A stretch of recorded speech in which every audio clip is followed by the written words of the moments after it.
DK Shivakumar ಅವರಿಗೆ CM ಆಗೋ ಯೋಗ ಇದೆಯಂತೆ. ಇತ್ತೀಚೆಗೆ ಬಹುತೇಕರು ಅವರ ಭವಿಷ್ಯವನ್ನ ನುಡಿತಿದ್ದಾರೆ. ನಿಮಗೆ ಯೋಗ ಇದೆ, ನವೆಂಬರ್ ಹೊತ್ತಿಗೆ ಸಿಎಂ ಆಗೇ ಆಗ್ತೀರಾ ಅಂತ. ಈಗ ಮತ್ತೊಂದು ಅಂಥದ್ದೇ ಒಂದು ವಿಚಾರ ಕೇಳೋದಕ್ಕೆ ಸಿಗ್ತಾ ಇದೆ ಡಿಕೆ ಶಿವಕುಮಾರ್ ಅವರ ವಿಚಾರದಲ್ಲಿ. ಪ್ರಮುಖವಾಗಿ ನವೆಂಬರ್ಗೆ ಡಿಕೆ ಶಿವಕುಮಾರ್ ಅವರಿಗೆ ಒಲದೇ ಬಿಡುತ್ತಾ ಸಿಎಂ ಕುರ್ಚಿ ಅನ್ನೋದು ಪ್ರಶ್ನೆ ಆಗ್ತಾ ಇದೆ. ಡಿಕೆ ಶಿವಕುಮಾರ್ ಮೇಲಿದೆಯಂತೆ ಗಡೆ ದುರ್ಗಾದೇವಿ ಕೃಪೆ. ಗಡೆ ದುರ್ಗಾದೇವಿ ಆಶೀರ್ವಾದದಿಂದಲೇ ಸಿಎಂ ಆಗುವ ಫಲ ಡಿಕೆ ಶಿವಕುಮಾರ್ ಅವರಿಗೆ ಸಿಗುತ್ತಂತೆ. ಯಾದಗಿರಿ ಜಿಲ್ಲೆ ಗೋನಾಳದ ಗಡೆ ದುರ್ಗಾದೇವಿಯ ಕೃಪೆ ಡಿಕೆ ಶಿವಕುಮಾರ್ ಅವರ ಮೇಲೆ ಇದ್ದು, ಗಡೆ ದುರ್ಗಾದೇವಿ ಪರಮ ಭಕ್ತರೂ ಕೂಡ ಆಗಿದ್ದಾರೆ ಡಿಕೆ ಶಿವಕುಮಾರ್. ಈ ಹಿಂದೆ ಎಲ್ಲಾ ಕಷ್ಟಗಳು ಬಂದಾಗ ದೇವರ ಮೊರೆ ಹೋಗ್ತಿದ್ರಂತೆ ಡಿಕೆ ಶಿವಕುಮಾರ್. ಅಂದ್ರೆ ಇದೇ ದೇವಿಯ ಮೊರೆ ಹೋಗ್ತಾ ಇದ್ರು. ಸಂಕಷ್ಟದಿಂದ ಪಾರು ಮಾಡಿದ್ದಾರಂತೆ. ಹಲವು ಬಾರಿ ದೇವಿ ದರ್ಶನ ಪಡೆದುಕೊಂಡ ಬಳಿಕ ಡಿಕೆ ಶಿವಕುಮಾರ್ ಅವರಿಗೆ ಈಗ ಡಿಕೆ ಶಿವಕುಮಾರ್ ಅವರಿಗೆ ಸಿಎಂ ಆಗೋ ಯೋಗ ಇದೆ ಅಂತ ಕೂಡ ಭವಿಷ್ಯ ನುಡಿಯಲಾಗಿದ್ದು, ಅರ್ಚಕ ಮಹದೇವಪ್ಪ ಪೂಜಾರಿ ಭವಿಷ್ಯದ ಮಾತುಗಳನ್ನು ಆಡಿದ್ದಾರೆ.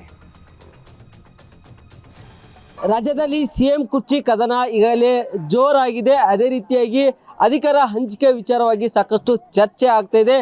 ಸಿಎಂ ಬದಲಾವಣೆ ಆಗ್ತಾರೆ ಎಂಬ ರಾಜಕೀಯ ವಲಯದಲ್ಲಿ ಸಾಕಷ್ಟು ಚರ್ಚೆ ಕೂಡ ಆಗ್ತಾ ಇದೆ. ಶಿವಕುಮಾರ್ ಅವರು ಇದೇ ತಿಂಗಳ ಅವಧಿಯಲ್ಲಿ ಸಿಎಂ ಆಗುತ್ತಾರೆ ಎಂಬ ಚರ್ಚೆ ಸಾಕಷ್ಟು ವ್ಯಕ್ತವಾಗ್ತಾ ಇದೆ. ರಾಜಕೀಯ ವಲಯದಲ್ಲಿ ಕೂಡ ಚರ್ಚೆ ಆಗ್ತಾ ಇದೆ. ಅಧಿಕಾರ ಹಂಚಿಕೆ ವಿಚಾರವಾಗಿ ಸಾಕಷ್ಟು ರಾಜಕೀಯ ವಲಯದಲ್ಲಿ ಚರ್ಚೆ ಆಗ್ತಾ ಇದೆ. ಆದರೆ ಪ್ರಮುಖವಾಗಿ ಸಿಎಂ ಡಿಕೆ ಶಿವಕುಮಾರ್ ಅವರು ನಾವು ಇಲ್ಲಿ ಬಂದಿದ್ದೇವೆ, ಖುದ್ದು ದೃಶ್ಯಗಳನ್ನು ಕೂಡ ನೋಡ್ಬೋದು. ಅದು ಯಾದಗಿರಿ ಜಿಲ್ಲೆಯ ವಡಗೇರ ತಾಲೂಕಿನ ಗೋನಾಳ ಗ್ರಾಮದ ಗಡೆ ದುರ್ಗಾ ದೇವಿಯ ಪರಮ ಭಕ್ತರಾಗಿದ್ದಾರೆ.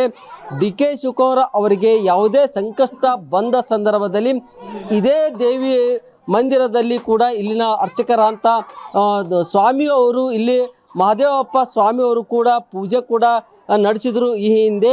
ನಂತರ ಡಿಕೆ ಶಿವಕುಮಾರ್ ಅವರು 2020ರಲ್ಲಿ ಇದೇ ಗಡೆ ದುರ್ಗಾ ದೇವಿಯ ಜಾತ್ರೆಯಲ್ಲಿ ಕೂಡ ಭಾಗವಹಿಸಿ ವಿಶೇಷವಾಗಿ ಇಲ್ಲಿ ಪೂಜೆ ಕೂಡ ಸಲ್ಲಿಸಿದರು.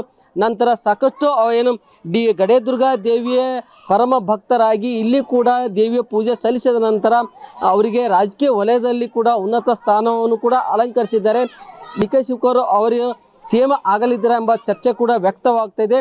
ಅಧಿಕಾರ ಹಂಚಿಕೆ ವಿಚಾರವಾಗಿ ಚರ್ಚೆ ಸಂದರ್ಭದಲ್ಲಿ ಪ್ರಮುಖವಾಗಿ ಈಗೇನು ಸಿಎಂ ಡಿಕೆ ಶಿವಕುಮಾರ್ ಅವರು ಅದೇ ರೀತಿಯಾಗಿ ಗಡೆ ದುರ್ಗಾ ದೇವಿಯ ದೇವಸ್ಥಾನದ ಅರ್ಚಕರಾದ ಮಹದೇವಪ್ಪ ಸ್ವಾಮಿ ಅವರು ಕೂಡ ಡಿಕೆ ಶಿವಕುಮಾರ್ ಅವರ ಮನೆಯಲ್ಲಿ ಕೂಡ ಹಿಂದೆ ಪೂಜೆ ಕೂಡ ಸಲ್ಲಿಸಿದರು. ಹೀಗಾಗಿ ಈಗ ಅರ್ಚಕ ಮಹದೇವಪ್ಪ ಸ್ವಾಮಿ ಅವರು ಕೂಡ ನಮ್ಮ ಜೊತೆ ಇದ್ದಾರೆ. ಏನಾದ್ಕನ ಈಗ ಡಿಕೆ ಶಿವಕುಮಾರ್ ಅವರು ಈ ಹಿಂದೆ ಇಲ್ಲಿ ಬಂದು ಪೂಜೆ ಕೂಡ ಸಲ್ಲಿಸಿದ್ರು. ಈಗ ಸಿಎಂ ಬದಲಾಗ್ತಾರೆ ಎಂಬ ಚರ್ಚೆ ಕೂಡ ವ್ಯಕ್ತವಾಗ್ತಾ ಇದೆ. ತಾವು ಏನು ಹೇಳಕ್ಕೆ ಇಷ್ಟಪಡ್ತೀರ? ಮತ್ತೆ ಅವ್ರು ಆಗಬೇಕು, ಆಗಿದ್ರೆ ಚೆನ್ನಾಗಿದೆ. ನಾವು ಅಮ್ಮ ಹೇಳಿದ್ದು ಅದಕ್ಕೆ ಒಪ್ಪಿಗೆ ಬೇಕು. ಈಗ ಸಿಎಂ ಬದಲಾವಣೆ ಆಗ್ತಾರ ಅಂತಂದ್ರೆ ಬೇರೆ ಅವರು ಕೂಡ ನಾ ಆಗ್ತೀನಿ ಆಗ್ತೀನಿ ಅಂತ ಹೇಳ್ತಾ ಇದಾರೆ. ಏನ್ ಡಿಕೆ ಶಿವಕುಮಾರ್ ಅವೆಲ್ಲ ಏನು ಬೇಡ, ಅದೆಲ್ಲ ತೆರೆ ಹೇಳಿದ್ರು. ಡಿಕೆ ಶಿವಕುಮಾರ್ ಆಗಲಿ ಅಂದ್ರೆ ದೇವಿ ಆಶ್ರದ ಫಲ ಅವರಿಗಿದೆ, ಅದ್ರ ಬಗ್ಗೆ ಏನು ಅನುಮಾನ ಇಲ್ಲ. ಅವ್ರು ಆಗ್ಬೇಕಂತೇಳಿ ಸೆಕೆಂಡ್ ಟರ್ಮ್ ಆಗ್ಬೇಕಂತೇಳಿ ಸೆಕೆಂಡ್ ಟರ್ಮ್ ಆಗ್ಬೇಕು. 2 ವಿನ್ನರ್ ಅಂದ್ರೆ ವಿನ್ನರ್ ಅತ್ತಗೆ ಆಗ್ಬೇಕು, ಬೇರೆಯವ್ರಿಗೆ ಇಲ್ಲಲ್ಲ. 9 ಮಂದಿ ಸಿಎಂದಲ್ಲಿ ರೇಸ್ನಲ್ಲಿ ಇದ್ರು, ಅವನ್ನೆಲ್ಲ ತೆಗೆದು ಕೇಸಿ ಇವ್ರಿಬ್ಬರನ್ನ ರೆಡಿ ಮಾಡಿ. ಇದು ಗಡೆ ದುರ್ಗಾ ದೇವಿಯ ದೇವಸ್ಥಾನದ ಅರ್ಚಕ ಮಹದೇವ್ ಸ್ವಾಮಿ ಅವರ ಮಾತಾಗಿದೆ. ನಾಗಪ್ಪ ಮಾಲಿ ಪಾಟೀಲ್, ಗ್ಯಾರಂಟಿ ನ್ಯೂಸ್, ಯಾದಗಿರಿ.